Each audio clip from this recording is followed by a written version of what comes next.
মাথায় হেলমেট নেই, নেই সাইলেন্সার, কুছ পরোয়া নেই। রাতে রাজারহাট নিউ টাউন দাপিয়ে বেড়াচ্ছে বেপরোয়া বাইক বাহিনী।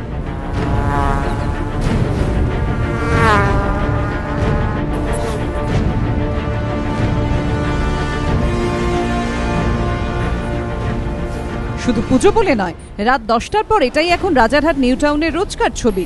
রাত যত বাড়ে বাড়ে বাইকের সংখ্যা। গভীর রাতে রাস্তার দখল নেয় এই বাইকাররা। মাথায় হেলমেট তো দূরস্থ, কোনো কোনো বাইকে সবার 3 থেকে 4 জন। বিকট শব্দের লাগাম ছাড়া গতিতে প্রতি মুহূর্তে বিপদের হাতছানি। কি করছে পুলিশ? নজর এড়িয়ে কিভাবে রাস্তায় দাপিয়ে বেড়াচ্ছে হেলমেটহীন বাইকাররা? সাধারণ গাড়ি ঘোড়ার মাঝে বাইক দৌড়ের জেরে দুর্ঘটনা ঘটলে দায় নেবে কে? উত্তর নেই কোনো প্রশ্নেরই।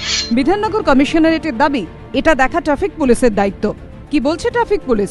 তাদের পাল্টা দাবি, যান নিয়ন্ত্রণে নির্ধারিত সময়ের পরেই ঘটছে এই সব ঘটনা, তাই তা নিয়ন্ত্রণ করা সম্ভব নয়। এটা দেখার কথা থানার। প্রতি পদে দুর্ঘটনার আশঙ্কা থাকলেও এই বাইক বাহিনীকে বাগে আনতে কোনো পদক্ষেপ না করে কেন পুলিশের এই দায়সারা মনোভাব? উঠেছে প্রশ্ন।